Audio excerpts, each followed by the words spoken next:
What's up, War Report family? It's your boy Mike G. It is the Sunday, the day after the Deep South's oldest rivalry. Auburn narrowly lost to the number one team in the nation. Let's break down what we saw and talk about what happened for the Tigers on today's Weekend Tailgate. This is the Weekend Tailgate. Brought to you by Golden Cast Iron. See Dawg. I Joe. Be Will. By G.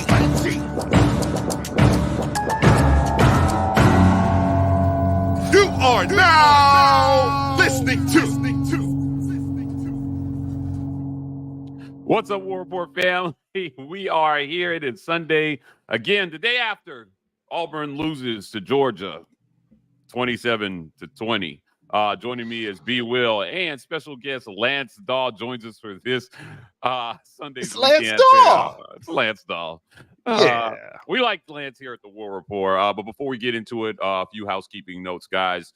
Share this video using at the War Report and hashtag Get Your Weight Up on social media. Help people find our content. As always, please hit like and subscribe on YouTube. This helps us in more ways than one. Help other people find the good word of the War Report. And add us on social media at the War Report on Instagram and Twitter.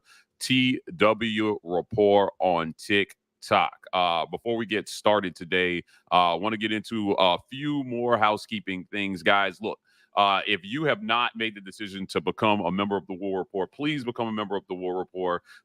These Patreon memberships are like micro sponsorships, but if you want to watch the film with somebody, Ike Jones is doing some great film breakdowns that we put behind our paywall, and as a patron member you get access to that content. So please sign up as a patron and watch the film with Ike, man. He is very insightful breakdowns to let you know what happened. You get to watch the game in slow-mo. It's a great benefit of becoming a patron, along with all the special chat privileges that you get.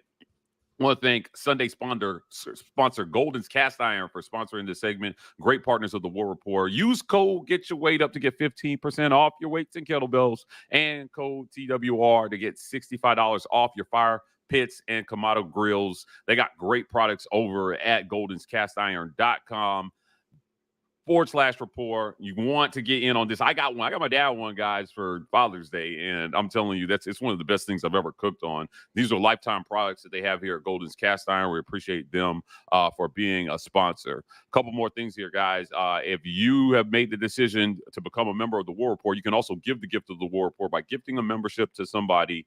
Hit that gifted membership button. YouTube chooses these at random. We're giving away a mug today. Hashtag Get Your Weight Up in the comments to enter. We're going to draw at the 1 hour mark, but you got to be here to win. So hashtag Get Your Weight Up in the comments to get into this giveaway. That's brought to you by GWT2Energy Consulting Services. We love them, longtime sponsors of the War Report. Also, last but not least, the War Report Podcast Network. Guys, we're putting out some audio-only content that you can only hear at the War Report on our podcast network. I want to thank the College Loop and the Uptempo podcast for joining our network. They're putting out great stuff over there. Please go over to wherever you listen to podcasts, subscribe, download, do all the good things there, man. A War Report podcast network bringing you that fire content in audio only, so you can listen in your car on your way to work, at the gym, wherever you listen to your podcast. The War Report podcast network is there for you. Guys, let's jump in here. Auburn loses a narrow one, 27-10 to Georgia. I want to get your initial thoughts. I was up in the booth, so there was not a lot. Man, I'm telling you, it was hard. Lance and I were both in the booth. It was hard to get a sense for some of the things that were happening on the field. But Lance, I want to start with you. You know, you got a chance to look at the numbers. What are your initial? What's your thoughts the day after on this one in terms of what Auburn? The kind of game Auburn played and, the game plan and how they executed. What are your thoughts on this one? Well, I'm going to be honest with you, Mike. I think Auburn, when you look at the numbers and you look at the final score and you go back and watch the game a little bit, Auburn didn't play particularly their best game, and they were tied with just a few minutes left against the back-to-back national champs. And I think heading into this week, a lot of Auburn fans maybe I'm speaking out of turn here, but I think a lot of Auburn fans were just wanting this game at the very least to be competitive. You know, Right. we saw that line go from 16.5 down to 14. Maybe things Vegas knew about this game that some fans didn't. And apparently so, because Auburn was able to really keep this game close. I think the deciding factor here, Mike, whenever you look at the numbers, you look at how Auburn played, it's the ability to throw the football. That's what really separated these two teams today. Is Georgia was able to get it to their best player, one of the best players in all of college football, and Auburn wasn't able to really throw the ball at all for what feels like the 10th or 11th game in a row, where they just have not been able to really establish much of anything against a legitimate opponent. So that's kind of where it starts and ends for me. Is that I'm really impressed with the way that Auburn fought in this game. Shocked me, surprised me, had multiple moments in this game where if they kind of bounced Auburn's way, you could have seen them winning this game by somewhere between 3 to 7 points at the very end here. But it's Georgia's ability to get it to their playmakers and Auburn not being able to throw it down the field much at all. Brian, initial thoughts on this one, man. You've had a chance. You were running the show. You guys got to watch the television broadcast. You know, what did you see here from Auburn? How did you like what you saw? Right. And what things did you hate? One thing I like was that we can run the ball. All right. We can run the ball now for the second week in a row against an extremely talented front. We move the ball pretty much at will on the ground. A combination of Jarquez and Thorne from the quarterback position. And Brian Bat-T has quietly maybe, well, I don't want to say the best of anything because y'all know I like to jump out there. He is a very good pickup. I know people were questioning, why would we need to go get him? Well, we got Cobb. We do have Cobb. But listen, Bat-T, you can see the skill set between the swing passes to him out of the backfield and him running in between the tackles, the kickoff returns.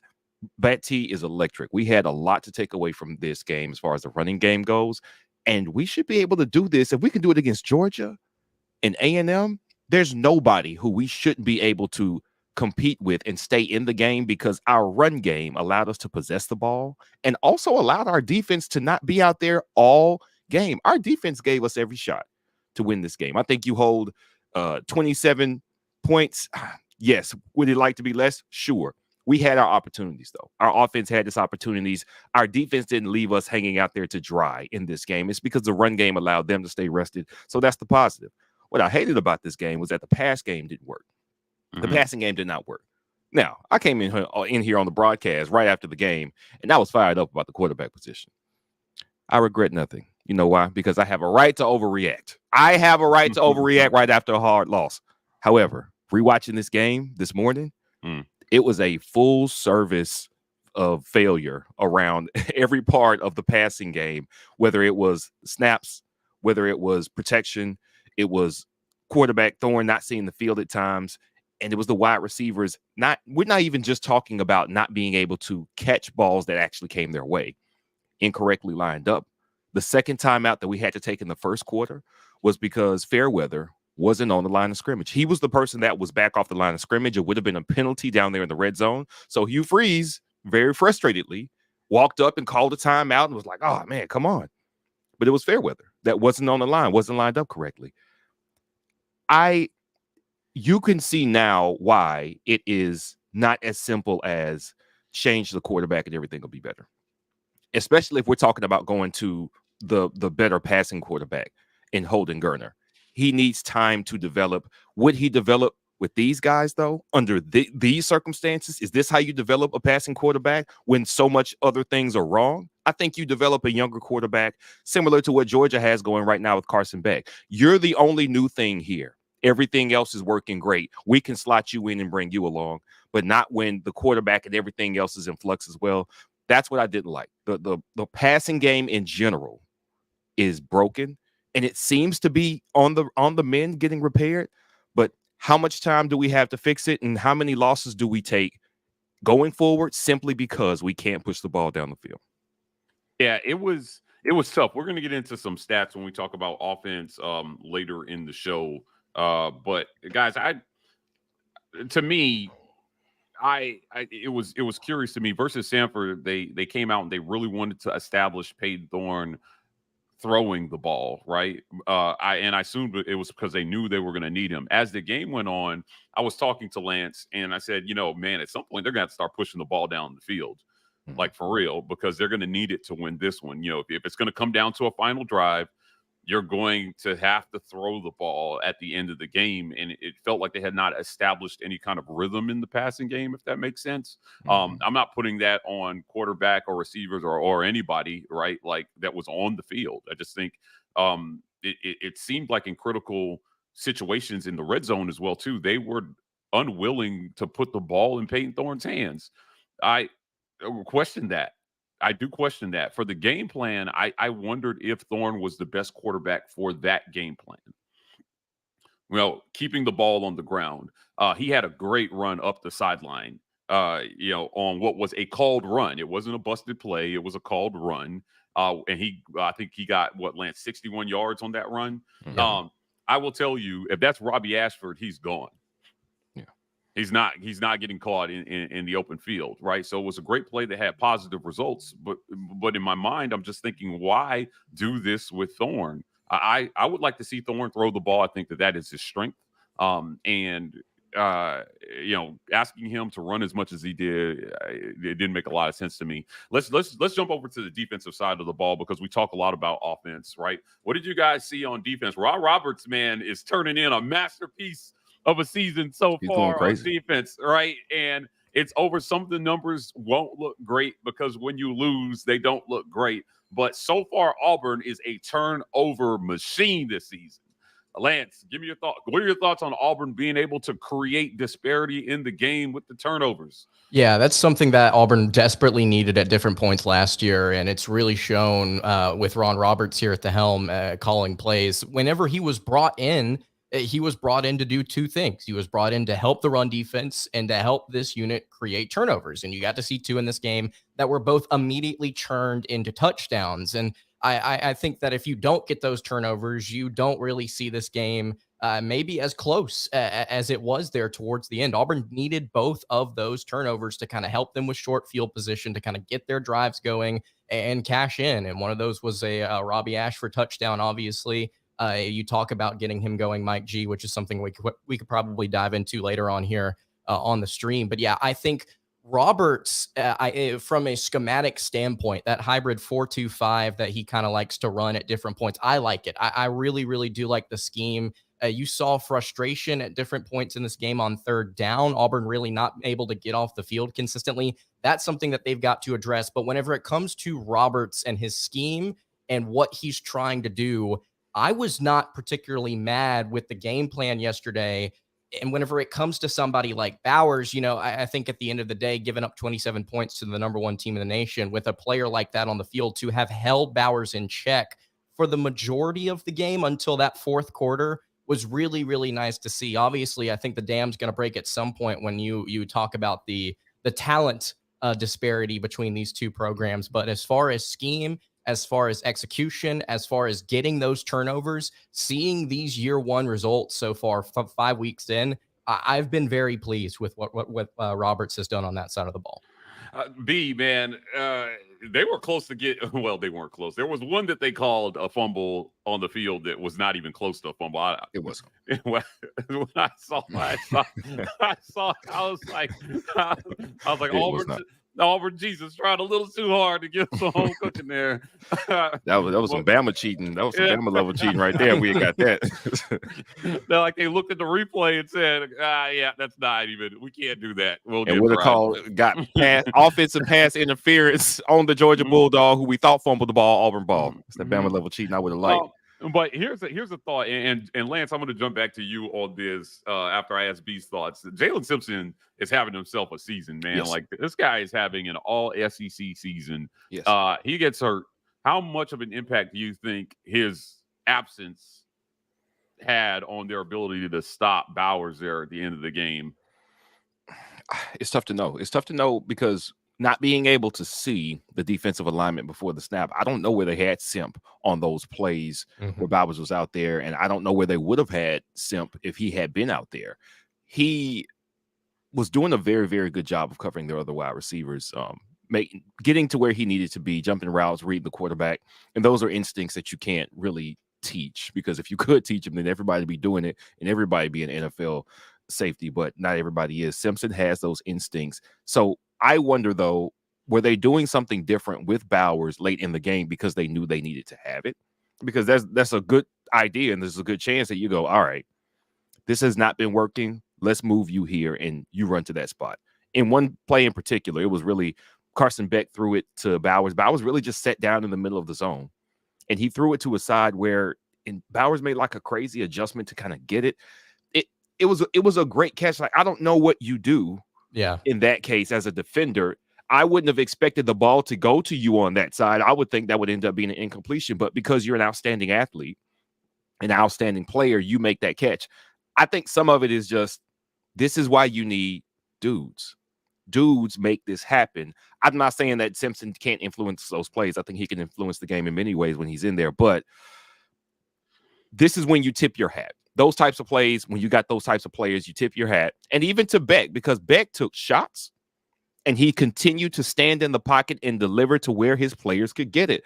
This is what, when we talk about what we can do at quarterback and why we're missing some things as far as quarterback on our end, it's not just completion percentage. It's not just having a big arm. It is, are you going to stand in, take pressure, make throws? Even if you miss a throw and you get hit, come back and make that same throw the next time while you get hit. And having dudes to get to make those receptions, of course, it makes a big difference as well. But I don't think that anything would have necessarily changed because Simpson was in there. I think what you're looking at is some excellent recruiting and coaching. They've got some dudes that we might not have yet. Yeah, I think that's where it falls right here with and to go back to Simpson, I mean, he's been having a phenomenal year so far. The switch to safety for him has really, really unlocked his capabilities as a player in that defensive backfield. I think part of the reason why Auburn struggled in the secondary, again, to go back to, I have faith in Roberts. I have faith in what he's calling here. I think part of it was the lack of ability to get to the quarterback. Now, there were some pressures. There were some pressures that Auburn had, but whenever it comes to those third downs, those big moments, at times you saw Auburn bring guys and they weren't able to get home. At times you saw Auburn rush 4 and absolutely nothing happened. And you were able to find Bowers in the middle of the zone. And whenever, like, I agree with you, B. Will, it's one of those things with Bowers where it's just like you see him make these plays out in the open field where it's just, it's really hard to stop. I had several people texting me in the press box yesterday. It's like, our secondary is playing absolutely terribly today. And it's just like, why does Auburn not have a game plan for Bowers? I'm like, I don't really know if anybody in the country has a great game plan for Brock Bowers. Yeah, right. It's kind of difficult, guys, whenever you have a generational tight end that you're playing against and may arguably be the best player in college football, going up against your secondary. I think Jalen Simpson being out there in that fourth quarter might have made some of a difference, but I think a question that I want to know the answer to is having a guy like Keontae Scott also out there without having to rotate other guys in that defensive backfield, i.e. Caleb Wooden, i.e. maybe somebody like Puckett back there. What would Keontae Scott do for the secondary as far as cohesion? Would it have stopped Brock Bowers? Probably not, but would it have helped Auburn out? I think it certainly would have. Yeah, agreed. It was the injuries are piling up for the Tigers on the defensive side of the ball. They're having a great season. I think everyone was worried about run defense coming into this season. Overall, as a squad, they played pretty well, I think, and being able to take away at least some of what the offense does well for a portion of the game. Ron Roberts, to me, is earning his money, and Auburn should do everything they can to hold on to this man. But I think there's a lot of talent on that defensive side of the ball. Now, the pass rush, right? Kind of moving down to the line. The pass rush seemed unable to get to Beck. Yep. Right. Especially at the end of the game. Now he was getting the ball out of his hands, I would say fairly quickly. When you look at his time to throw, 2.44 seconds, when he was kept clean, 2.21 seconds, he was letting it fly. And ultimately they went back to what he's comfortable with, that short 10 to 20 yard throw in the middle of the field. And, from 10 in the middle of the field, they worked the middle of the field hard with Beck. So he was 6 for 7, Lance, in the middle of the field between 0 and 10 yards. And from 10 to 20 yards, he was 4 for 8 for 103 yards, a touchdown, and 1 interception. They really they managed him all year. I think I thought Auburn's strategy on defense would be keep those things in front of you. right? Mhm. Just don't give up the big play down the field. But then they started giving it up, here and there to Bowers. What did you think about Auburn's ability to be able to at least slow Beck, and then how they lost it at the end of the game, right? Was there a better defense for Beck at the end of the game, or is this just five-star athletes making plays in crunch time? I genuinely thought the 5-star talent would have taken over at some point in that third quarter. And that I think that's where I'm going to lean here, is that Georgia Yeah. just simply had the better dudes. I think they've got guys that are more poised. Carson Beck may not be the best quarterback in the entire world, but he sure looked calm and collected throughout this Yeah. entire game, despite the crowd noise. He's a guy that's been around this league as a backup for a few years now. I think he knew what he was getting into. And for his first road SEC start, I mean, it was just impressive what he was able to get away with in the fourth quarter. I believe he had like 110, 120 plus yards passing there to close things Right. out in that final quarter. It was just Georgia and Carson Beck, I think, executing. I don't really know if there's anything that Auburn could have truly done, especially with the injuries, to kind of slow that down or stop it. There was a really big third down there, I believe, on the drive that Bauer scored on early in that drive. It was like third and maybe 10 plus, and it was just a completion over the middle to Bowers through that soft zone without any pressure, and Beck was just able to get it out. And that's just what great teams do, is they make plays like that in those big moments. And I think for this season, you have to have concerns about things going on both sides of the ball in terms of your talent. But as far as the future goes, I think that you have to look at a game like this and say, the expectation is for things like this. And somebody in the comments said 3rd and 12, where that conversion happened. Mhm. Whenever you have moments like that on that 3rd and 12, whenever you have big busted plays for Brock Bowers on that final drive, you have to look at games like this and say, okay, the expectation is that this doesn't happen again, with better recruiting and more time to kind of develop the guys that you have in this room already. For the future, I think you have to think that these things are not going to be what plague you, especially whenever you get Georgia at home in 2 more years. I'm really interested to see what Auburn looks like in a contest like that, whenever Hugh Freeze has kind of had some time to maybe get some guys in that can help you on the offensive side of the ball, to maybe get some better secondary players that you're more comfortable with in this Ron Roberts scheme, if he's still here. So you say, like, what was the issue there in the fourth quarter? What could Auburn have done? I think they just got outmanned there towards the end. And to be honest with you, I thought it was going to happen earlier in this game, but Auburn fought, and I thought it was very impressive. Yeah, B, agreed. what did you think about Carson Beck, man, and in what he did in this game to Auburn at the end? I mean, it kind of showed why. I mean, I think this is maybe what Hugh Freeze talks about when he talks about the talent gap between Auburn and some of the other school. Like, he was able to step up and make the plays when it was time. You know what it felt like? It felt like the feeling gave me the same feeling it had in Brian Harson's first Iron Bowl when they lost in 4 OTs. Going into the fourth quarter, Bryce Young had done almost nothing that entire game, but when the game was on the line, The ref showed up. Oh, I'm sorry. Go ahead. Go ahead. Fair. He made plays. And they got the dub.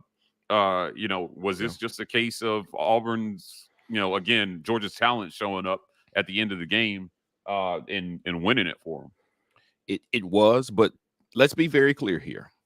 The opportunities that we were presented with throughout the game that we could not capitalize on in the past game were the difference between us just holding the ball and maintaining it for maybe a first down on that drive. And that's why we couldn't get into field goal range on the drive where we stalled out. The pass game right now, with how good the run game has been so far for us, the pass game not working is why we can't be up 16-10, 20-10 at half. That is why that's the case. Okay. The pass game not working is the other. It's the other part of this formula that's keeping us from getting a huge lead on Georgia and not just being tied with them at the half. The defensive effort that we saw yesterday would be enough to win that game if we were just okay passing the ball. But we're not okay passing the ball. Less than 100 yards in Power 5 play 5 times straight through the air. That's abysmal. Like, that's sad. It's really sad, you guys. That's like historically sad. We can't pass the ball for more than 100 yards in an era where we have people throwing for 400 and 500 yards. We saw Ole Miss put up 700 yards on LSU, and LSU wasn't too far behind that. Passing the ball should be easier now than ever. And we're coming up on some historic lows in the passing game. Yep. That is why we lost this game. I do agree. The game was there for the taking by Georgia. They do have the ultimate chess piece in a tight end that is a great blocker and a great catcher. I mean, those guys are going to be paid forever. That's really the difference between the Kansas City Chiefs dynasty. A lot of people thought it was Tyreek Hill, right? Like, oh, he lost and they're not going to be good anymore. Nobody. Travis Kelce is what makes that go. He was missing game 1 this year, and they got beat by the Lions. Travis Kelce is what makes that go. A good tight end like that is the ultimate mismatch, and they can break your defense. They had one. We didn't. It was there for the taking. They took it, but I don't think I don't think it was why they won the game. I think we made it a game because we couldn't complete a pass. It was there for the taking because we couldn't complete a pass, and yes, Georgia's talent took over at that point.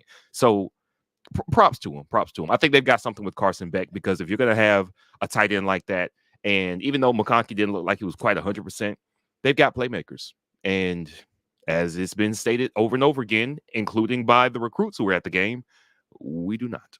Something else I want to point out here about the passing game, whenever you look at Auburn and Georgia, look at the differences between quarters for Georgia and their passing yards. First quarter, 28 passing yards. Second quarter, 49. Third quarter, 88. Fourth quarter, 148 passing yards. Auburn's defense just eventually just broke down, and Auburn not being able to kind of keep up there, at least just a little bit at different times, is kind of what killed them. Yeah. It was tough, man. Digging into some other stats here. Again, Auburn blitzed Beck on 55% of his dropbacks. And people have been bemoaning the pass rush, right? Do you guys feel like they should have blitzed them more? Should there been a plan to blitz Beck more in spite of how well your secondary is playing? Like, they were able to force him into some bad throws in this game. And it was something that I had talked about on a previous show. Like, hey, man, get him outside the pocket, protect the middle of the field and make him throw the ball outside, and you can get him to make some bad throws. Do you guys think he did that, or should there be a plan to blitz him even more than what they did in this game?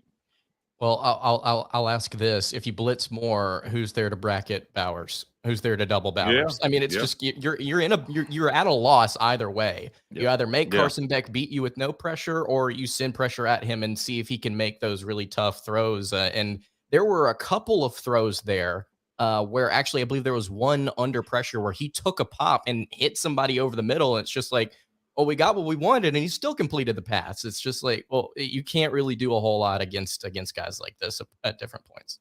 Yeah. I agree with that. And I don't. Again, this is why a Bowers is so crucial. You have a guy on your offense that you can't afford to not have bodies back there and be, oh my God, he's that good. So what are you going to do? You're going to blitz me? No, you're going to send 4, but your 4 is not good enough to get to my quarterback. So we're going to move the ball down the field. I don't think sending 5 is going to be something you can do when the other team has offensive players that can hurt you for it, or if they have just an excellent offensive play caller, because we've seen that a few times as well. I thought for all of his faults, Lane Kiffin played a really good game against LSU yesterday, and I thought there was one play actually in the Georgia game that we just played where we sent the blitz from the left side, and they read it instantly. Like, they just had that, threw right into it, boom. But that's what you can do if you're prepared, and if your offensive skill players are prepared as well. We weren't going to be able to do more than we did. I mean, you might be able to send a safety or a corner, but that's it. You can't do more than that because they've got too much talent on offense. So I don't think more blitzing was the answer. I think we really need to find some pressure with 4. And whatever that mix is, whoever those guys are, we need to find it. Yeah, definitely. Great conversation, guys. Great conversation. Let's get to the break, and after we come out of the break, we're going to get to some comments. Guys, we appreciate you for watching the Weekend Tailgate, brought to you by Golden's Cast Iron. Please share this video on social media at The War Report and hashtag Get Your Weight Up. Like and subscribe at The War Report on Twitter and Instagram, TW Report on TikTok. We're going to get to the break here and pay some bills. And when we come back, we'll get to some of your comments here. And then we're going to get into talking about the thing everybody wants to talk about, the hot topic, the game plan. Let's pay some bills, and we'll be right back. This edition of The War Report is brought to you by our generous sponsors. When you work out, grill out, and chill out, You deserve the best life possible, and Golden's Cast Iron is here to provide the tools to help you do it. Check them out at goldenscastiron.com. auburnsports.com. For news and notes on all things Auburn sports, head over to auburnsports.com. And our giveaway sponsor, GWT2Energy Consulting Services. If you want the best in the business at restaurant logistics, head over to GWT2Energy.com. Guys, it's that time of the year. Become a patron. You don't want to miss the film breakdowns that Ike's doing. You got to be a patron to get access to that. Also, our game day experience, our halftime show is patron only. We have some things that are family only. We helps keep the trolls out, but become a patron, become a micro sponsor of the War Report. Help us in our mission to continue to grow our community and bring you even more content. You can give the gift of the War Report by gifting a membership. Hit that gifted membership button. YouTube chooses these at random. So if you interact with our channel at a high level, but you haven't made the decision to become a patron, you are likely to be on the receiving end of one of these gifted memberships. Check your email and watch out for that. We appreciate everybody who does this. Hashtag get your weight up in the comments to get in the drawing. We will draw at the 1 hour mark, so you don't want to miss this. We give away something every live stream. You guys definitely don't want to miss this. The War Report Podcast Network is live, guys. Check out the Up-Tempo, the College Loop, and the Just a Sec pod, as well as the Auburn Express, bringing you guys great content every week in audio-only format. Now, this segment is also brought to you guys by HelloFresh. HelloFresh.com. 50 Rapport. Use code 50 Rapport to get your HelloFresh order in. Kickstart a fresh fall routine with HelloFresh. HelloFresh handles all meal planning and shopping to deliver everything you need to cook up a tasty meal at home. They do the hard part, and you get to take the credit. Be in college, this is what we like to call a fake and bake. Have a girl come over. And HelloFresh gets all the ingredients. You fake it, and then you make it with HelloFresh. When it comes to options, honestly, more is more. That's why HelloFresh's menu includes 40 recipes and over 100 add-on items to choose from every week. I use HelloFresh. B uses HelloFresh. We appreciate them for sponsoring the War Report, certainly. This segment is also brought to you guys by Lynch Toyota of Auburn. Lynch Toyota of Auburn.com. Great sponsors of War Report. We appreciate them. Not only can you shop new Toyota vehicles like the popular Camry, Tacoma, and RAV4, but you can also find great deals on a huge selection of certified pre-owned vehicles. To top it off, all new Toyotas purchased from Lynch Toyota include a lifetime warranty, unlimited years, unlimited miles, and nationwide coverage. To buy, sell, trade, or service your vehicle, make sure you shop Lynch Toyota of Auburn for the best customer experience. Get started now at lynchtoyotaofauburn.com. Appreciate them for sponsoring us. Guys, let's get to some comments here. Cleveland Brown with the super chat says, nobody is a fan of moral wins, but we are on par with most expectations. I would raise the ceiling a tad more if Hugh Freeze takes over play calling. Let's stick here for a second. Guys, there were mixed reports about who called plays in this game. Do we know who called plays in this game? I believe Freeze was asked about this in the post game, and he said that Montgomery was the one that actually called plays. It's just Freeze this week had a hand in what was being put on the call sheet, and he approved of every single play call that was being thrown out there. So Montgomery was the one that called the plays, but Freeze approved of everything and had a big hand in what was being put on that sheet. So maybe you could say it's a mix of both technically. All right. So for basically, Freeze said, guys, you can do what you want as long as you do exactly this. yes, exactly. All right. Love it. Thomas Jones with the super sticker. If there was a comment that went with this, Thomas, re-comment and we'll look out for that. Certainly. Rick says, should consider more 3 tight ends and 1 wide receiver if wide receivers can't separate or win contested balls more often. Why not go bigger? Can spread formation with tight ends too. What do you guys think about this? So this is going to be a mixed bag because what we've seen from our tight ends blocking may leave a bit to be desired. So if you put tight ends in, but they aren't the best blockers, then your advantage is neutralized with trying to run the ball. But this is kind of what we've been saying with if the alternative is a Robbie Ashford offense where we kind of do what we did at the end of last season, put bigger bodies in there. You still need some speed, though. That's the thing. You need some speed, and you still need at least 1 or 2 threats who are really threats to catch the ball. We know Fairweather can catch the ball, but he hasn't been the best blocker for us yet. I think if you're going to put tight ends in, maybe you need to put in Michael Riley-Ducker because he was a great blocker from when I saw him. And he caught the 1 touchdown pass against Sanford, of course, but I don't know if it's more tight ends if we need different tight ends. I'm not sure which it is because right now we have a tight end who's a great pass threat, but he's not a great blocker. And then we have other tight ends that are better blockers, but they aren't great pass threats. We need something different at tight end, maybe, or really just need some time to get these guys in sync. Because again, like I said, I think Fairweather was misaligned on that one time. And again, the pass game is just out of sync. The pass game's out of sync. Maybe different personnel at tight end helps, but I don't know if we necessarily need more of them. If you're talking about run blocking here, you look at Pro Football Focus, and Luke Deal and Rivaldo Fairweather on the season are Auburn's 2 worst run blockers. Yeah. So I'll just leave it at that.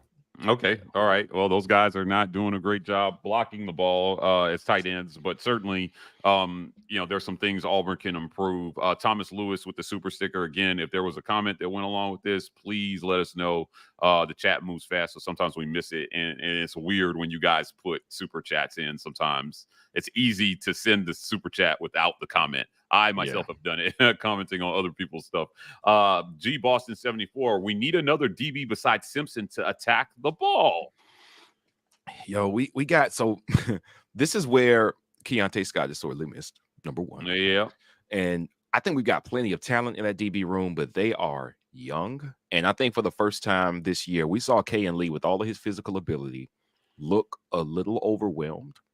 Like he didn't know exactly where to be at times and how to play based on what Georgia had done or what route the receivers ended up running. But that's where experience is going to pay dividends. This is why not missing Keontae Scott just because he's a good DB, because he's an experienced DB. He's a versatile DB. He knows where to be, multiple positions on the field. Simpson has the advantage, again, versatility. He started at corner. He moved to safety. He spent a year at safety, and now he's a great safety. He can play either position. He's interchangeable back there. That's why he knows where to be. That's why he knows how to read the quarterback. Do we have another guy with those type of ball skills? I think some guys just have those ball skills and others don't. Okay. Yeah. That's some of that as well. Simpson has extremely great ball skills. And I don't know if anybody else on our defense in the secondary has those ball skills. But if we have somebody else that does, it's Keontae Scott. And he's That's exactly what I was about to say. As far as personnel goes, I don't necessarily know if Auburn's got another DB that plays like Simpson on this roster. And if there was, like you said, it's Scott and he's hurt. And you go and look at Pro Football Focus's numbers here from this game. It's kind of a mix of younger and older guys that were kind of the guilty party in this game. In the secondary, Zion Puckett, 116 yards receiving allowed on 5 targets, most of that from Brock Bowers. And then Kayan Lee second there with 58 receiving yards on 3 targets and 19.3 yards per reception. So it's just, I think Auburn right now, they are what they are. And Hugh Freeze has been very candid and honest about this through different press conferences, maybe a little too honest about where Auburn is right now in terms of their talent roster. But Auburn, until they get better guys into this secondary, which a lot of them right now that they have are these 4-star guys on this roster, they're just young. Until they get those guys in, I don't necessarily know if we're going to see better results. Right. Yeah. It'll be interesting to see, what they do there. Thomas Lewis says Tubbs, Dawe, and Sugar all had losing seasons in their first year. For the first time in years, the game plan was more entertaining than the off-field drama. Yeah. Look, I think that the frustration from fans comes in when you lose games that feel winnable. Right? Like this is the second straight SEC game that felt winnable. And we can argue to the death about like which things, if they had gone right, would have led to Auburn winning the game. But I thought that there was a route to winning this one. Mm-hmm. Certainly, it was. I don't think that Georgia dominated this game from a talent standpoint the way Auburn was able to run the ball on them, first and foremost. Right. Didn't see this one coming. Our friend Zach Blackerby over at Locked On called this. He said, listen, man, Auburn's going to be in this game. It's going to be because they have to establish the run. Time of possession was almost even, guys. Like, I think Auburn won it by like 45 seconds or something like that, right? So, it is what it is, but this was interesting here. Got some other comments here that I want to get to before we get into the next segment. Cool Breeze says, number 10 on defense continues to be a liability in pass coverage. No comment. Okay. Wait, comment who's 10? I don't. Puckett. Those names. Yeah. He's catching a lot of heat. He's catching strays this morning. Listen, man, I think Brock Bowers would embarrass anybody yesterday. Pretty much. If it wasn't Puckett, he's either too big for your best cover guy, or he's too fast and too much of a good body for the guys who are big enough to actually cover him. That's why you can't just jam him with a linebacker. He's too strong for that. You can't just cover him with a corner. He's too big for that. He is a mismatch, and I don't think it's fair to make Puck the butt end of that joke, because anybody could have been yesterday. Yeah.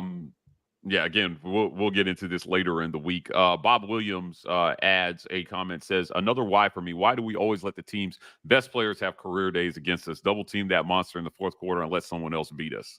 This is actually something that Auburn was really good at whenever they had McCreary, is making sure that the top guy either was held in check or just didn't have a good day at all. And that's something that's kind of changed here since Brian Harsin got a hold of this roster, as things have kind of maybe started to change game plan wise and personnel wise. But it's frustrating. But at the same time, like B. Will just said, Bowers was probably going to go off regardless of whatever happened here. And he's going to go off against other teams. And he's just that good of a player. Yeah. Yep, absolutely. Motivated Dedicated says Brock Bowers for Heisman. He was a monster. I mean, like, some dudes are just dudes. I mean, he was a dude on Saturday, and he showed up when they needed him the most. Ed Darby says Service Academy style football, play both QBs, maximize new clock rules, throw when needed. I would argue you need to throw early. You need to establish some rhythm in the passing game, man. You have to. It's not like, because you're going to need, in close games, you're going to need to throw it at the end of the game. And in rare situations, can you run the ball all the way up the field? Is it reasonable to not throw, and then suddenly throw, and then get mad when guys don't make plays in the passing game? Well, no, it's not reasonable. Okay. I know we're going to get into game plan here in a minute, and we're going to talk about that a little bit more. But one thing I do want to say is, yes, you can absolutely control a game and win a game without having a great passing game. Because if your running game is this good with a quarterback under center, who, I mean, let's be clear here, didn't complete a lot of passes. I'm not even saying that all of it was his fault. If you're only going to throw for less than 100 yards, are you telling me that a full commitment to a running game that is just running doesn't produce more? I think there's a cost benefit that you need to establish there. Is it cool to kick the ball way down the field as far as team and organization development to win these games now by committing to a style that you probably won't run next year and going forward? Mm-hmm. That's what you got to figure out. I mean, we just saw it work. That's the thing. We couldn't do anything on offense. We changed, and then it worked. And we were competitive, and we won a couple of games. I'm not making that decision, though, because I don't make the $6 million to make that decision.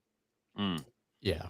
I don't necessarily know if running the triple option is where Auburn wants to go here, but it would be fun to see. I mean, they essentially did that for the final four games of last year, right? With Cadillac Williams taking over and Will Friend being a better offensive coordinator than he was an offensive line coach. But I think it would be fun. But like you said, as far as long-term development, I don't know if that's the way Auburn wants to go. And then I'll say this about Bowers. You know, you saw that comment there.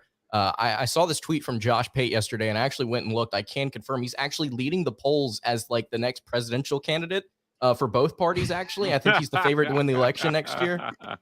So keep an eye on that. Brock Bowers for president, apparently. Brock Bowers for the White House. Corey Weber says Batia is currently the best back on the team, and it's not close. I don't like to overreact. I do. I love to overreact. But Corey, I'm not quite with you. And the only reason is I feel like we just saw this year over year with Tank and Jarquez. I think whoever's RB1 gets the bulk of the attention when they're in the backfield. RB2 gets something a little different. And he has a skill set that is fantastic. What he can do with his speed running wide, catching it out of the backfield, I think he's amazing. You see why he was a big pickup in the portal. The best. What Jarquez can do breaking tackles, man, I don't think that Batia is as good a tackle breaker and running inside. Now, it didn't really matter yesterday. We moved the ball down the field with Batia primarily catching those swing passes and also running between the tackles. I get why you say that. if Batie was RB1, then maybe it looks a little slower moving, the same way it looks a little slower moving at times with Jarquez being RB1. But I think it's just the dynamic between RB1 and RB2 and how the defenses look at them. I think situationally, as far as what Brian Petit does whenever he comes into the game, I don't know if Auburn could have gotten a better pickup for a secondary back. He has just been excellent whenever he has gotten in and he's gotten his touches. And I think that having him also as a kickoff returner, you're going to see him break one at some point this year. Yeah. Every time I think he's going to get past this last guy, and then that's going to be it. And that's going to be his kick return touchdown for the season. But as far as him as in this backfield, he is perfect for what Auburn, I think, wanted him to be. And with Alston injured, it's really disappointing because Alston was also having a really good start to the season. But I think Batie combined with Cobb here, Auburn's just got depth. And as far as situationally what you want from these guys, I think they're doing a really good job. Yeah, it'll be interesting to see. I've liked the Batie guy. You got to remember, he led the nation in all-purpose yards. Right. So this is a guy that knows what to do with the football in his hands. I think it would be in Auburn's best interest to get him the ball more. But this is something that in general offense, get the ball to your playmakers in space and then just let them do the job. And I think you've seen pretty good results when they've been able to do that. But the focus has to be there more. TK says we aren't playing both QBs, though. Robbie comes in, dominates UGAD to start the second half and gets promptly sent to Siberia the rest of the day, while QB1 struggles the entire second half. This TK, this leads into game plan, and we're going to get to this in a second, so I'll come back to that. Thorne definitely screwed up. He still won't throw the hot read on the blitz. Buddy, that one play. I've got the game replaying over my second screen right here, right? I screamed at my TV when I saw it in Texas A&M, and to see it again this game, well, I wouldn't say it was the corner who just came right here uncovered. Yep. Didn't motion anybody there. I didn't see him point and say, hey, right here, this guy. Nothing. Snap the ball, and the guy just sprints to you. Like, at least I thought I saw somebody lined up on his far left side. Make that quick throw. Like, just get it out of your hands. Don't just take that sack or account for it before you snap the ball or something. I don't know what the miscommunication. Hugh Freeze does a good job of telling us, usually on Mondays after he's watched the film, hey, well, this is what happened there. That was on this guy, not that guy. And I always appreciate him for letting us in on that analysis. I want to know what happened there. Like, is that was that supposed to happen? Was there no way to counter for that? I refuse to believe that you send a guy that experienced, that you have that much confidence in, to make him your starter and keep him your starter, that there was no way to account for a free rusher that had his hand, was right there on the line of scrimmage. I don't believe that. That's some of the stuff we talked about. Well, yeah, he had this many drops. How do you account for a guy not identifying the blitz and getting sacked immediately? Something is missing there in the passing game.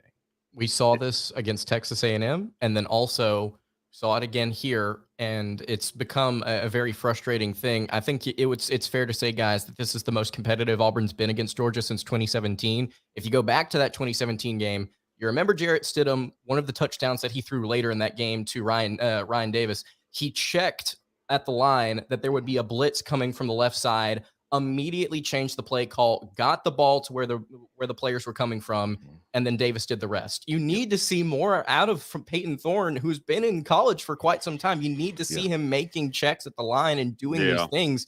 And Freeze even has said he has full autonomy to do whatever he wants for any individual play. Y'all remember that quote? I can't remember if it was this week or it was the week before. He has the ability to make these decisions. Yeah. It's not happening. Ed Darby says, we know this defense can't just rush for. They've got to find ways to disrupt the quarterback a little bit more than they are, right? And I think the edge position has been a little underwhelming so far this season. Most people can agree. So they're still searching for answers there. John Brandon says, I said it yesterday, I'll say it again. That damn 3rd and 1 in the red zone when they pulled Robbie was a deal breaker. Here's how the math changes. I think, like, instead of, if you get the 7 points or at least the 3 points there, again, I mean, the math on what you have to do is a little different. I did not understand pulling him out of the game if you were just going to call 2 straight run plays. I didn't understand that at all. And I think that they need to establish Robbie as at least somewhat of a pass threat when he goes in. Yeah. He threw a swing pass to Batie that was a good pass. Batie caught it and got upfield and I wish they would do more of that with him when he goes into games, so that when you put him in the red zone, you give teams more things to think about. He can make those throws.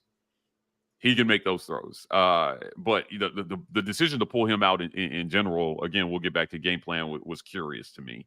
And last comment before we move on, Chris Brown says, what is Auburn going to do when a team stops the run? If Georgia couldn't do it, nobody can. That's what. Thank you. That's what I was going to say. Texas A&M and now Georgia. If we can do it against those teams without having fully committed to the extent that we probably could have, no, we aren't. We might get slowed down. But we should be able to possess the ball and move it down the field against anybody. Yep, 100%. Yeah, it was impressive. I did not think they were going to be able to run the ball the way they were. I thought Georgia would. Like, somebody told me that they were going to try to stop and get pressure with just their front four. And I think that didn't work. And they started to put more manpower behind trying to stop the run, and they still couldn't do it. It was impressive. Assignment and alignment, right? Like, they blew some assignments there in the run game as well too, that led to big plays from Auburn. I was just not expecting that from what we've come to know as a very, very disciplined Georgia defense. They've got the athletes, they've got a good scheme, and they played well for the most part. But I agree with you guys. I'm like, if they're not going to stop Auburn running the ball, I don't know who is. So it'll be interesting to see what they do moving forward. I want to remind everybody that we do have our drawing runnings. Hashtag get your weight up in the comments. Not seeing a ton of you guys in there just yet, so I'm going to give everybody a chance to get into this drawing before we pull that. B, can you help me get this comment off the screen? Yeah, where's it at? I got you. Yeah. I was like, where did it go? Guys, let's jump into the second half here, and we'll break this up a little bit. Game plan, play calling. This is going to be a hot topic of discussion. Freeze was asked in the post game about the game plan, and he said that he thought it was great, and he thought they thought they had a good game plan. My question to you guys is simple, and we're going to have a little bit of a free for all here. Do you agree with them? Do you think that the game plan was good yesterday? You will. You can go first. Who wants to go on record first? For the second week in a row, yes, because opportunities were there. Okay. If opportunities are there, okay. Well, let's back up. If there is a circumstance where you can complete passes and create more offense, move the ball down the field in places where we could have gotten stopped, then I think the game plan was good. Creating a game plan that your team can execute is bad. How do you know if your guys can execute this? If you rep it in practice all week, you go over it, guys are throwing balls and guys are catching balls, so it's working. Your run game worked. So if your punch worked, then your counter punch should be able to work. I don't think there's a better sign that the game plan worked than the 61-yard run by Thorne. We're going to run inside a couple times with Jarquez. He's going to get some decent yardage. So you're not going to account for this guy at the quarterback position because you really need to pay attention to Jarquez. So everybody wondering how is Thorne getting these runs? He's getting these runs because our offensive line is blocking well at the point of attack, and we've got running backs that have to be accounted for. So you're not going to account for the guy who you don't think can throw that well. You're going to stop that run because that's Hugh Freeze said eventually somebody's going to be able to stop that run. They haven't been able to do it yet, but that's what they're going to try to do. Because they have to devote so much attention to it, there's going to be some outside runs that are available or runs that are going in the opposite direction of where the line is blocking. That's why that works, okay? I saw plenty of opportunity to move the ball through the air. We still looked. The throw was good. The throw was bad. The catch was the ball was dropped. Yeah. People aren't going to the right spots. Alignment wasn't good. Like, that stuff is still happening. And now you also have to put that on the coaching staff as well. But do you plan? And I'm asking y'all sincerely here. I'll ask this to you, Mike, to you, Lance, and to also in the chat. If you know that the way and that the path to beat this team is to get your run game working and take some shots through the air, even if you don't believe that you're fully prepared to make those shots and make those pass attempts work, Do you just not call it, or do you call it and practice it and hope that they get it right come game time? What do you do? What do you do? I know this is how we have to beat this team.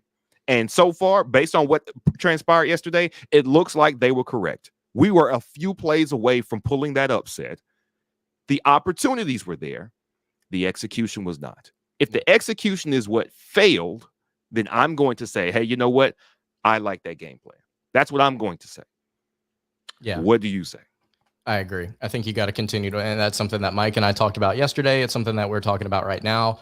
You got to figure out ways to make this offense a little bit more dynamic by pushing the ball downfield. And the only way you're going to get better at that is by trying it in game and practicing it significantly more. I don't know what Auburn's doing in practice, but I can go ahead and tell you, if they work on this and continue to work on this, they're going to find success across this SEC schedule. There's not a single team left on this schedule that they can't beat. If they can go toe-to-toe with the best team in the country, they can do it against anybody in this conference, especially in a year like this where the SEC is just weird. I think the game plan yesterday was good. Now, like you said, was the execution there? No. Were there a couple of different moments where I would have liked to see maybe Auburn try something different? Absolutely. Yeah. But you were tied in the fourth quarter against a team you've not beaten in 7 years, a team that has won back-to-back national titles. I will take that game plan for a year one head coach who is still trying to figure out what to do with what Brian Harsin left him. I will absolutely take that. Yeah. Now, could we have won? Again, like I said at the beginning of the show, I absolutely think Auburn could have played better in this game and they could have won it. Mhm. But the fact that he was even this close to begin with, I think is awesome. Yeah. Okay. So I just want to make sure that I articulate this correctly because it's going to be all over Twitter and people are going to be like, "Oh my!" Yeah, screw Twitter, Hey, man. Come on, let's go. Let's go, Right. Mike. They were definitely right about how to attack this team offensively. Mhm. I still feel like the only thing I didn't like in the game plan is not establishing things that you know you're going to need to do later in the game. When you play a team like, Georgia is not as good as they were last year or the year before. Let's just be clear about that, right? Agreed. Like this is part of why this game was close is they're not as good. Two, but they are still very talented. The game plan has to be able to move the ball through the air. Like Auburn was one-dimensional yesterday. And I think when you're one-dimensional at the end of games, that always comes back to bite you. They knew this versus Samford, which is why they came out and they tried as hard as they could in their last cupcake to, in the beginning part of the schedule to establish that understanding that they were going to be able to need to push the ball through the air against better teams. As the game went on, again, literally I stood next to Lance and I said, man, they're going to have to throw it. They're going to have to figure out a way to complete forward passes at some point in this. I just don't think it's reasonable to do it in the flow that they did it and then get upset when it doesn't work later in the game. Yeah. Okay. But I think by halftime, Thorne had thrown maybe 6 passes. Mm-hmm. It was not a lot. He had not had a lot of throws in general. And he had completed most of them at that point. But I don't know how you get better at something that you don't do. So, right? Like, only 20 passes were thrown total in this game, I think. I think Thorne had 19 and Robbie had 1. But a lot of those came on the last 2 drives. Yep. Those throws. So, so to be clear, so the numbers will look a little bit more favorable, but the truth is they didn't throw the ball a whole lot in this one, and they absolutely needed to throw it at the end of the game to win it. I'm wondering, how do they establish some semblance of a passing game? And I question not trusting Thorne to throw the ball in the red zone. They had a 3rd and 4, and again, with a team like Georgia, where even though Auburn was moving the ball on the ground, in the red zone, the field shrinks. Right. Right. And it's easier to sell out against something. So what did they do on that 3rd and 4? They sold out against the run. And I thought this is time. This is the reason to have Thorne in the game right now is because of his arm. And when you don't let him throw the ball, that leaves me scratching my head. So overall, the game plan, I think, was good, but the situational play calling, I question, if that makes sense. Yep. Right? Like there's a difference between game plan and situational play calling, because you can have a plan to do something, but the circumstances can dictate that you pivot. And I'm not sure that the pivots were great at points during this game. So it's hard. I mean, listen, at any point, man, I thought they were going to need about 24 points to have a chance in this game, and they got to 20. They scored 3 offensive points in the last game. Yeah. So this was an improvement offensively, certainly. But what you've put on tape is that sell out to stop the run still and prove that this team can beat you through the air. I think that's what you're going to see every single team do. And as much success as they had on the ground, I think what Auburn did played into Georgia's hands at the end of the game, if that makes sense. So right, because I don't think they were worried about Auburn driving the ball 80 yards on the ground to win the game on them, even despite all the yards they gave up on the ground, right? Like, so you've got to figure out a way to be a little bit more, not a lot more balanced than what you are. And I don't think the game plan accounted for that, if that makes sense. You know, at some point during the game, you're just thinking screw balance, right? Just win at some point. Yeah, that's right. That as well too, right? Like it's the number 1 team in the country, so you take the win any way you can get it. It felt to me like there was not a path once they got down a touchdown to doing that, based on how they had called the game. So the game plan just has to get the passing game going a little early, I think, guys. Like I think that's what I'm trying to articulate here, right? Because I think it's really hard to just try to turn it on in the middle to the end of the game when you need it, when you're playing good teams like Georgia. And I don't know if that's reasonable. I think the only way you're going to get Peyton Thorne making better decisions pre-snap and then during the play is by letting him throw the ball more. I think you've got to figure out ways to get him throwing the ball downfield more and making him make quicker decisions. Yeah. And even if you don't have complete success doing it, you are going to set yourself up for better success later in games and then later on in the schedule. I will also say this for Auburn's next opponent. LSU has the worst rush defense in the SEC. And if Auburn can run the ball like they did against Georgia, they may elect to run the ball a little bit against LSU. But again, you've got to get the ball out of Peyton Thorne's hands quicker, and you've got to get him throwing the ball in different ways to these different receivers. At least get it to them. Just try and make something happen. Right. VAR played on Saturday. Like he did not. He did not play on Saturday. No, he was not. He was definitely out. Yeah. I saw Mardner in there, I think, at points. They've not been able to get him going. Malcolm Johnson clearly has earned a field promotion. He had some opportunities. There was one. I mean, both passes that technically he got his hands on, he was going to the ground for those catches.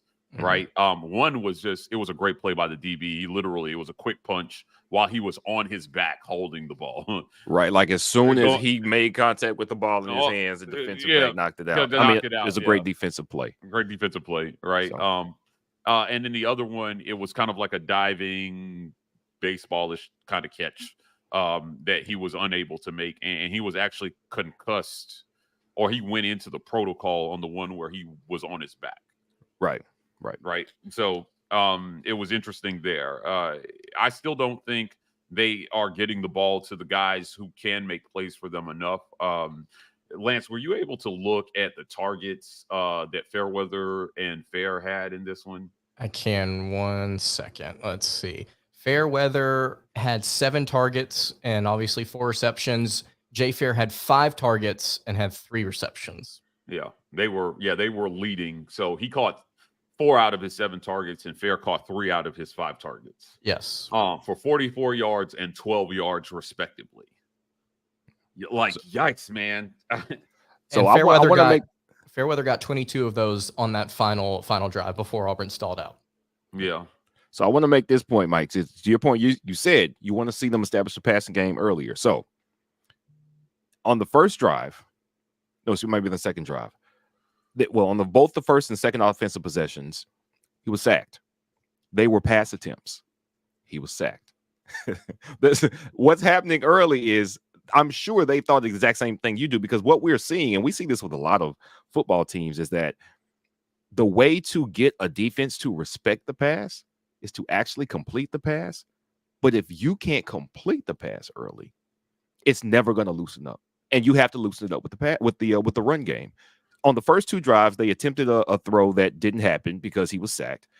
One of the throws that he attempted, I want to say was a second drive, was a short pass. It was one thing we had all been asking for. Rivaldo Fairweather off the line, 5 yards, turn around, I'm here. Peyton Thorne throws it. DB jumps it, almost picks it off.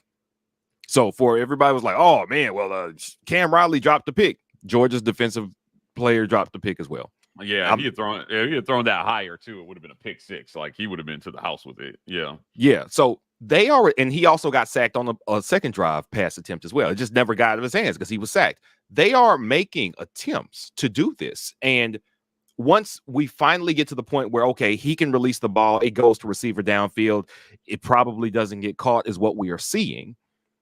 That is what will make the pass better. We are seeing multiple things happen that are keeping our pass game from getting going, whether it's the throw not happening because there's too much pressure, the throw being inaccurate, or the wide receiver not catching the ball. One of those three things is happening that keep us from getting in rhythm. And I don't really know how do you get it going if you get sacked on 2 of your first 4 pass attempts, and one gets picked. Of the first 4 pass attempts, 2 sacks, 1 almost picked. Are you coming back to the pass after that against Georgia? Or are you going to do what you do well and try to create some room for the passing game with the run game? That's all I'm saying. Yeah. It's a lot, man. I think, how you go about getting this thing fixed is multifaceted. I don't think it's any one thing. And that's the point I want to make sure I make to anybody who's listening to this. I don't think it's receivers. I don't think it's quarterback. I think it's just a mixture of things where they have some answers that they need to find. But one thing comes before the other. So coaching and play calling come first, right? Like, what you're asking them to do matters. And then after that, you've got to be able to execute something. So they've got to take a look at all those things. Let's get to the drawing here, man. Let's give away something. Lots of unbug here going on today. Let's bug a little bit. Let's give away something. Big bug. Got 63 people in this thing. I'll give you guys a few more seconds because I'm nicer than Ike to get in. Hashtag get your weight up in the comments. Knox Cleveland says, pick me. Don't be a pick me, Knox. Don't be a pick. And we're going to roll this here, man, and give away a mug. So I'm waiting for this number to move. At least one. Nathan Long jumped in there. Make sure you get your spelling up. There you go. Hidden draw. Let's see what's going on here. Who do we want? Lawrence Robinson. You got to be here to win, Lawrence. So look out for Lawrence in the comments. If he is here, he will win. Let's continue the conversation, guys.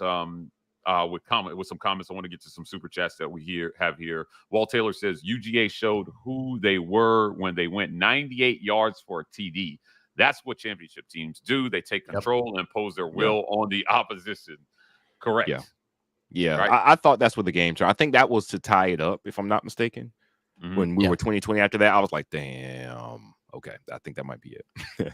You don't go 98 yards for a touchdown when you absolutely have to. That means we had to have it, and they had to stop us. When I'm saying we, I'm thinking from their point of view, and they got it. 98 yards when you have to have it, and when the other defense had held you down for the most part, that means you find something right when you need it. That's never a good sign. And that was probably it.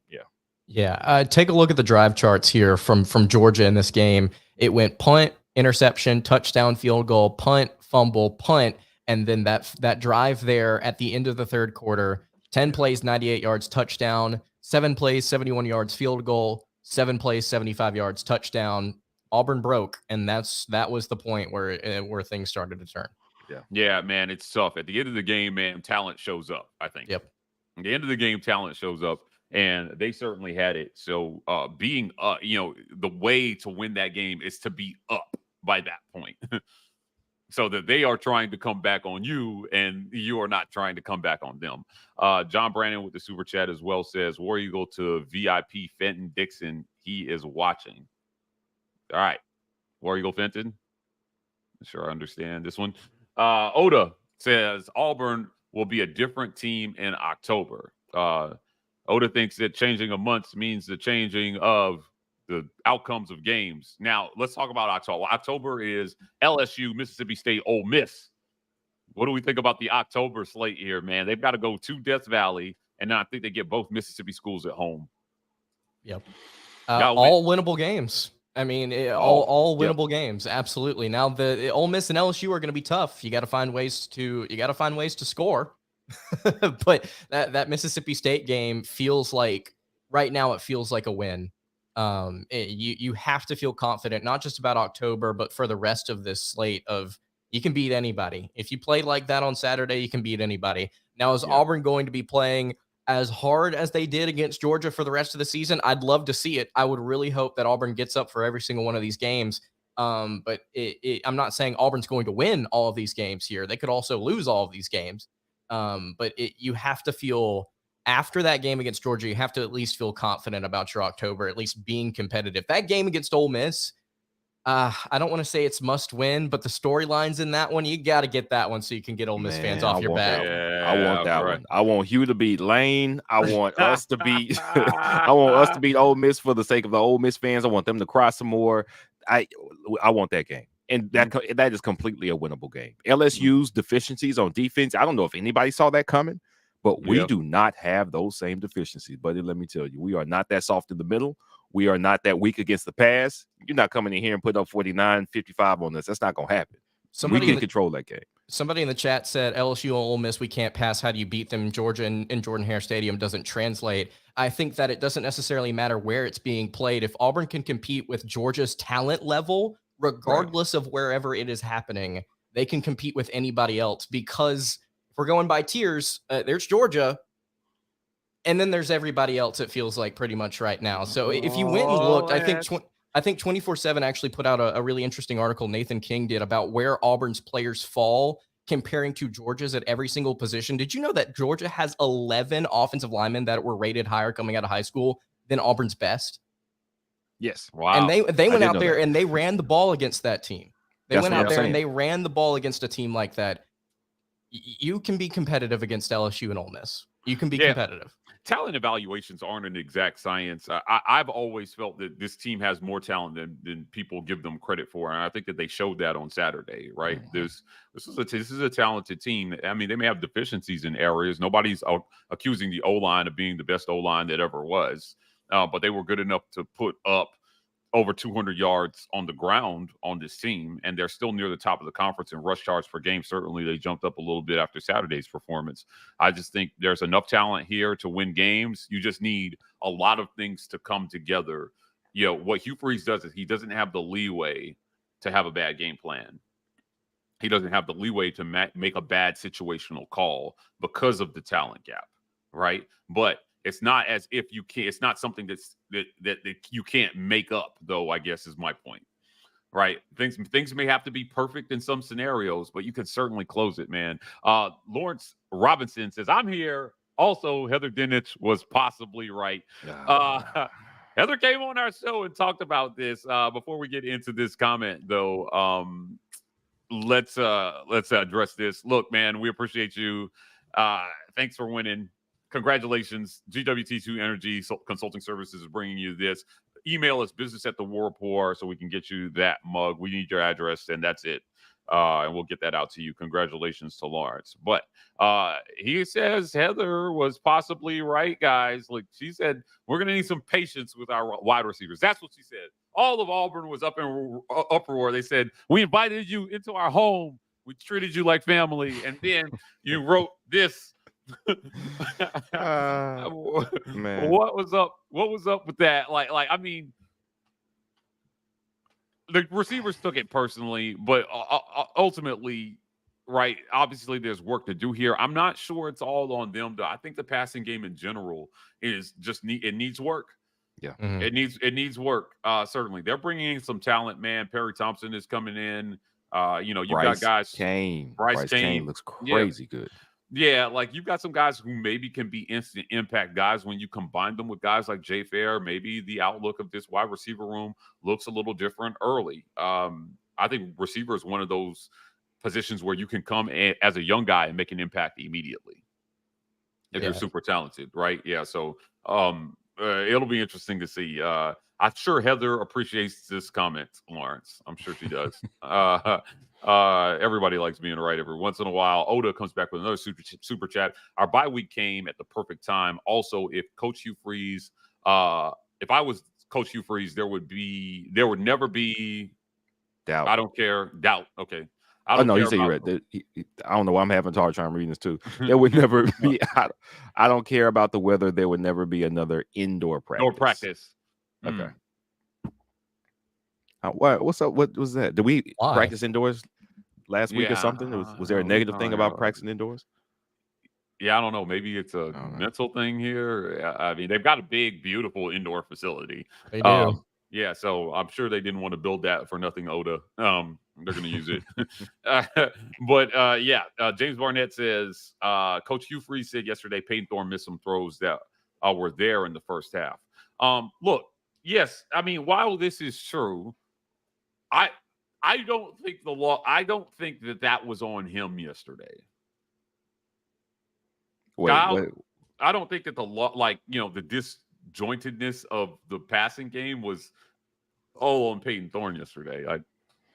This is where a film review and really all 22 footage would help us out, because what we don't see when we're watching the broadcast live is you didn't throw that pass and instead you scrambled for 2 or 3. Mm-hmm. Was there a pass there to throw, but you just didn't throw it? That's something that we can't see, that doesn't make it into the stat sheet, that missed a wide open wide receiver. Like, that's not a stat. So we can't evaluate that, but somebody who does know what the routes should have been, what routes were run and what was available versus that defense, Hugh Freeze knows that. And that's why I love when he sits down and he's like, yeah, we missed that one and he could have had that one. Now, he did good with that, because he's going to tell us what was there, what were you evaluating him on that play, and did he do it correctly? We can say, oh, well, it hit this guy's hands. Yeah, it hit that guy's hands, but that might not even been the right throw. That might not have been the right guy to throw it to in that situation. And that's where those decisions that Hugh Freeze talked about early in the season were like, yeah, well, he made the right decision on this one, but not on that one. And we'll see. Hopefully he gets better at that. The decisions that are being made I wonder if they trust him to make the right decision. And to your point, Mike, when we get into the red zone and we know we need to throw it, not choosing to have Peyton Thorne throw in the red zone is a decision. And I think it says something about what they expect our offensive players are able to execute at this point in the season. Not asking them to do things that may be beneficial for the offense that's a choice. That's a choice by the play callers. They know what these players can and cannot do. I think they're telling us without telling us what they think of both the quarterback and the wide receivers in the passing game so far.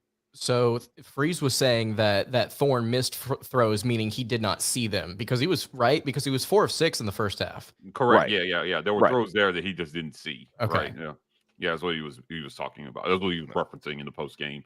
Yeah. Oda comes back and said, it makes you soft. He said, playing indoors makes you soft. Oh, man. No dome, no indoor practices. You sleep outside with no tent. Oda says. Says the military man, of course. Right. Brad says AU beat Georgia in volleyball just now. I see a number of you guys talking about this in the comments there. So we beat Georgia at something. Troy Stain says the next fireside with the War Report, let's sponsor a jug machine for them after we give them their pizza rolls and spam sandwiches. Yikes, man. No, we're gonna keep giving them that vintage sandwich, man. We're gonna keep giving them that vintage steak, because it's a wonderful meal and we appreciate them as a sponsor. And also we get to eat too, so they are going to get that steak, because it was so good. It was so good. Yeah. Shout out to Vintage 2298. We love them over there. Teresa Vigil says Robbie would have made more of the run opportunities. Guys, I do feel like the way they were calling plays, they probably could play Robbie a little bit more. Okay, so let's talk about this for a second. Yep. If Robbie Ashford is on the field, the ability to run the ball with your quarterback is there. Everyone and their mother knows it. Would Robbie Ashford have been able to take advantage of the opportunities more, or would have Georgia have keyed in on that a little bit more? I think Auburn, if Ashford is in the game, as inaccurate or inconsistent as he may be throwing the ball, they may be in better position to throw the ball. Yeah. Because it is unexpected. Now, I'm not sitting here saying, well, if Ashford was in, he couldn't run better than Thor. I think he would definitely have success scrambling and then making things happen on maybe design run plays or different things like that. I agree. I'm just saying, I just don't know if it's like dramatically different, Right, because of the expectation to run the football with Ashford. And against a defense like Georgia, it may at times be a little bit difficult. Now, if you run Ashford against some of these other schools in the SEC, like if you run him against LSU next week, ooh, man, that could be a career-defining game for Ashford just based on the way LSU's tackling right now. But yeah, I'm not sure if it would have been like it would have changed your game dramatically because of the expectation to run like that run for Peyton Thorne. If you get Ashford in space, of course he's going to score, but you actually have to get him around the edge and get him in the position to score first. And if Georgia's more ready for it, because they clearly weren't on that play, then you're going to maybe see some different results. And like you said, the pass is going to be more wide open. Like Peyton Thorne makes them go, all right, let's be in place on these wide receivers. Robbie Ashford makes safeties and even corners. They're looking at the mesh way more than they are when they're looking at Peyton Thorne. You got to know where the ball's at, right? They're looking at the ball. Robbie Ashford, they are cheating. They're cheating up, and they are anticipating him breaking off and running to the outside. It gives a huge advantage in the passing game. Does the coaching staff give Robbie the responsibility now? Do they change course here and go, all right, we know we're dangerous on the ground. We have confirmation, 2 games straight, SEC play. We move the ball pretty much at will on the ground without a dangerous run threat at quarterback. If we put one there, the run game should get even more potent and the pass game should open up.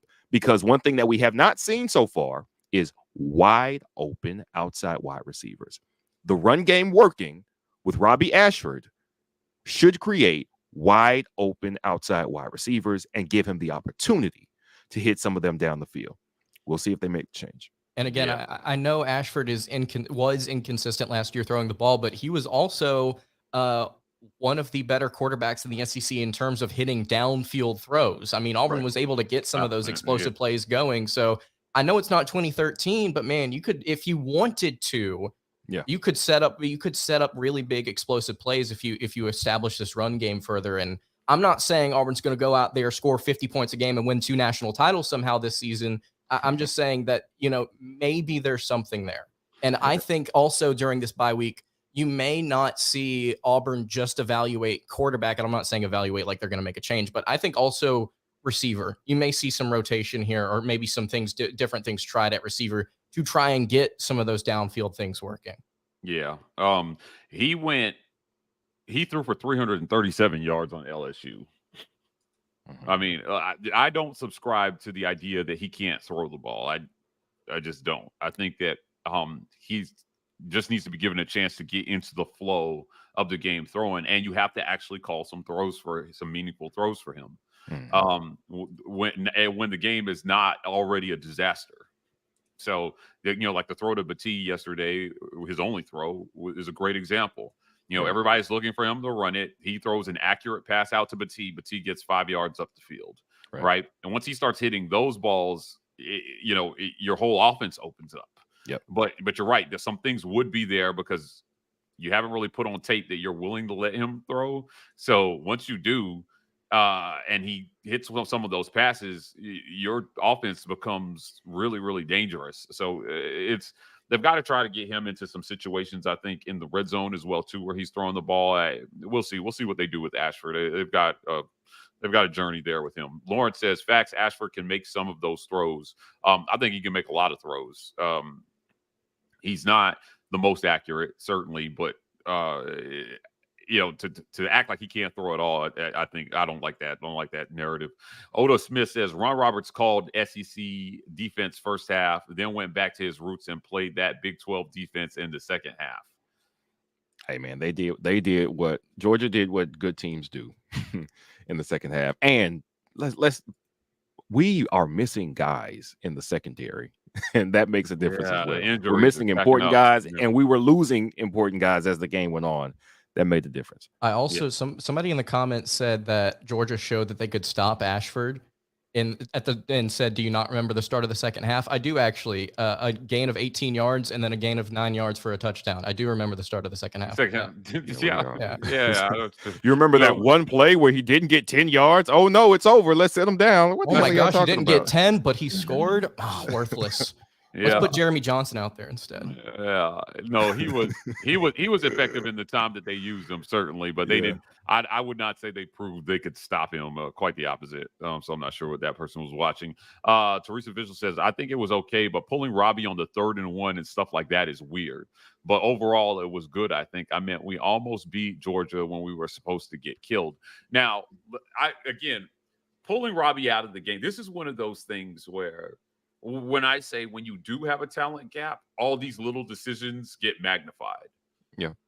Right? Mm-hmm. Because if you score there, this is a different game. Now, if you score there, and it doesn't mean that Auburn wins, but in a one-score game, that one drive where you didn't get that one score is going to matter more to you than it was to Georgia. Always. And they just needed to get that, so I think they blew that one there. I think the coaches have to wear that one particular call. It was not a good idea to pull him out of the game. I did not understand that at all. And then call the plays that they did after they pulled him out of the game. Clear runs, right? Like, I don't know what they were doing there. It didn't make any sense. Another super chat here. Super chat's coming in. Robbie looked inaccurate last year because he was hurt. Yeah, I mean, he played with a hurt shoulder. That's been documented. It was hurt the whole season. He talked about nights he could not sleep. He was in so much pain. Yeah. And so, now his arm is better. They've yet to really test it. Teresa comes back. Oh, wait. Nope. Sorry. Already got that one. Phil Pelway says the plan was good, but like the 4th down call, I don't care what the analytics say. Take the points. Yeah, I'm taking those points. Lance, he said this in the post game. I was the one to ask the question. He was like, man, the analytics said, go for it. That's what we did. I did not know that he was an analytics guy. Do we know this about Hugh Freeze? I think you have to be a little bit, right? Yeah, to some extent, but I didn't know that he was Lane Kiffin pulling out the massive analytics book type of guy. Where was this 4th down call? Remind me, guys, in the second half where this was, whenever you didn't get it. It was. Oh man, hold on. Now I got to go back and look at the flow chart. I want to say it might have been in the first half. Or was it in the first half? Late. I think it was. I thought that was the second half. I thought it was too. Maybe I'm just misremembering it. No, it was towards the turnover on down. It would have been a turnover on down. Yeah, it was towards the end of the first half. Into the first. Yeah. Mm-hmm. Yeah. Where would that have put you? It would have put you up 13-10, right? Yeah, it was. Okay. It was this. Yeah, it was the second downs, right? Yep. Mm-hmm. Okay, let's walk this out here. If you're up 13-10 at the half, and then you go and you score immediately at the beginning of the second half, 20-10, I think feels a little bit different for Georgia than 10-all or 17-10. It gets a little weird there if Auburn goes up by double digits again after being up 10-0 at the beginning of the first quarter. Yeah. It makes things a little bit more difficult. Yeah. They might have to start pressing a little bit. You know what I mean? I'm not saying that Auburn would go on to win by 50 if they were up 20-10 at one point. I'm just saying it changes the dynamic, I think. Right. Yep. Yeah. Yep. Agreed. Because then you're not driving to tie, you're driving to get back into the game. And it's I think it makes it a little bit more difficult. Also, if Auburn does anything in the fourth quarter, it's not tying the game back up, it's taking the lead, which then again changes Georgia's approach to maybe how they want to do things. Right. They have to defend a little differently if they're protecting the end zone, because that's like when you have to score a touchdown, teams can defend you a certain way. And if all you need is field goal range, which for McPherson at home, 35, and we're in range. Like if you're playing for the 35 versus playing for the end zone, defense plays differently. Offense can play differently. Probably a few more things in your playbook that you can call, because you don't have to throw the ball down the field to get a touchdown at that point. I mean, it changes everything. Every football is not only is it a game of inches, it's a game of one decision, different something happens, man. It's crazy. Everything just it impacts the game. Everything does. Yep, absolutely. Chris Brown says October is going to be rough. Let's not be in denial. How rough is October? I mean, yikes, man. I agree. This could be rough. I had Ole Miss as a toss-up, and every Auburn fan in the stratosphere jumped me, and I'm like, dude, in what world is that game not a toss-up? Like, it's a toss-up. Because their defense isn't good. Their defense is not good. And I want to rephrase, or I want to restate what I said earlier. Auburn can be competitive in all three of these games. They're winnable. I'm also not sitting here telling you they're going to win any of these games. Right. I want to be clear. It's just that they have the opportunity. It may end up being a really rough October where you go 0-3. There's also a chance where you look really good in different spots. Maybe you come out of this 2-1 somehow if you upset LSU, or you really are able to maybe do some things on offense against Ole Miss. I mean, there's a possibility here where Auburn looks better, but Chris has a good point. Also, you could go 0-3. You could. It could be rough. Riley Mobley with the super chat says, I would like for the receivers to be world beaters by getting the 50-50 balls and just beating your guy. Be 1-0 every play, every down. Word damn Eagle. I would like to see them scheme some guys open and the receivers get some easy catches. Like, were there any easy? I mean, can you guys think of some easy catches that were thrown in this game? This was a tough defense, man. This was the number one defense in the country they went up against. But the only pass that I can think of that was catchable and was not caught was not even to a receiver. It was to Jarquez Hunter, and he dropped it on that kind of swing. Where he kind of juggled it a little bit. Yeah. Outside of that, no, everyone was contested very well. Yeah. I mean, these were highly contested throws against a really good team. There's a narrative brewing on social media that 6 out of the 9 incompletions, the ball hit the receiver in the hands. And I'm like, I'm not sure what you guys were watching. The throw to Jay Fair at the end of the game was high and hot. And how can I be running a slant at full speed and yet when I'm supposed to stop and jump and elevate? Jay Fair is 5'8". He might be 5'7.5", and no disrespect, Jay Fair. He was running the way he was supposed to be running. You put that in front of him and you hit him in stride. You don't throw that high. He put a finger on it. That is not a drop, and that is not a good pass in that situation. No, a hand on the ball is not the same as a catchable pass. If he leaves his feet and catches that ball, watch. He's getting knocked. Yeah, you see the safety closing, he was going to get killed. He was going to get absolutely killed. So you have to if he had put that ball down, he possibly catches that and makes a move on that safety. But it was going to be tough regardless. It just, again, the design of that, I'm not saying, like, I'm just saying you're not putting that on Jay, right? And there were other plays. Again, Malcolm on his back, falling to the ground, catching a ball, and the DB punches it out. We're not sitting here acting like that was just like the worst play ever. I thought that was a good play by the defensive back. Yeah, it was a great play by the defensive back. You expect those type of plays when, I thought half of the 6 that they mentioned, Rivaldo Fairweather, I would argue that play up the sideline that would have been near the goal line was a play he probably should make. That's the one. That's what I was telling you guys before we started the show. That's the one I would have liked to have had back. Right. Jarquez Hunter, obviously that one, we know what went on with that one. The one to Malcolm Johnson up the sideline again, where he dove for the ball. I mean, it was a tough catch. It was going to be a tough catch. But, I mean, when you start to separate, it's not like 6 out of the 9. It's really like 2 or 3 out of the 9 incompletions that were, probably should have been complete. Right. The passing game should still be better.